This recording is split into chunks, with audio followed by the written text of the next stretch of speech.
RRB மற்றும் SSC போன்ற போட்டித் தேர்வுகளை இனி தமிழில் படிக்கலாம். ஏபி மற்றும் சி ஆகிய மூவர் ஒரு தொழிலை தொடங்குகின்றனர். ஏ என்பவர் மொத்த முதலீட்டில் 1/4 பங்கை 1/4 காலத்திற்கும், பி என்பவர் மொத்த முதலீட்டில் 1/5 பங்கை 1/2 காலத்திற்கும், மீதமுள்ள முதலீட்டை சி பாத்தீங்கன்னா முழு காலத்திற்கும் முதலீடு செய்கிறார்கள். மொத்த லாபம் பாத்தீங்கன்னா 1140 எனில் பி யின் பங்கு எவ்வளவு அப்படின்னு சொல்லி கேக்குறாங்க. இங்க 3 கேரக்டர் கொடுத்திருக்கான், ஏ பி சி அப்படின்னு சொல்லிட்டு, ரைட்டுங்களா.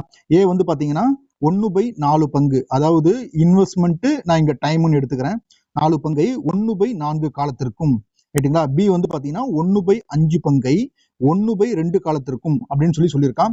இது ரெண்டுத்துக்கு எல்சிஎம் எடுத்தா, அதாவது ஏவுக்கும் பிக்கும் எல்சிஎம் எடுத்தா எனக்கு என்ன கிடைக்கும், 20 கிடைக்கும். அப்போ 1 5 20, 1 5 5 4 5 20, ரைட்டுங்களா. ஸோ அதே 20 பாத்தீங்கன்னா நான் டைமுக்கு எடுத்துக்கிறேன்னா 1 நாள் 4 5 20, 1 2 5 2 20. இப்ப பாருங்க 5 4 9 ஆயிருக்கு. அப்போ 20ல 9 வேலைகளை, அதாவது 9 இன்வெஸ்ட்மெண்ட் பாத்தீங்கன்னா ஏபி 2 பேரும் முடிச்சுட்டாங்கன்னா சி பாத்தீங்கன்னா ரிமைனிங் இருக்கிற 11 ஒர்க் பண்ணுவாங்க, ரைட்டுங்களா. டைம் பாத்தீங்கன்னா இது 20 ஃபுல்லா எடுத்து பாருங்க. இப்ப பெருக்குங்க, 5 25, நெக்ஸ்ட் பாத்தீங்கன்னா 4 10 40, 11 × 20 பாத்தீங்கன்னா 220, ரைட்டுங்களா. இதுக்கு மேல இது அடிக்கலாங்களா, 220. ஆக்சுவலி இங்க பாத்தீங்கன்னா 5 25, 8 5 40, இதை அடிச்சு பாருங்க, 4 5 20, 4 5 20, ரைட்டுங்களா. மொத்த ரேஷியோ ஆட் பண்ணுங்க, நமக்கு என்ன கிடைக்குது, 57 கிடைக்குது.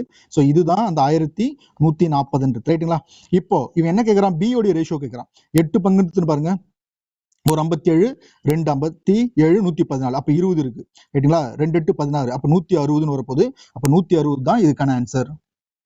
Indus classes.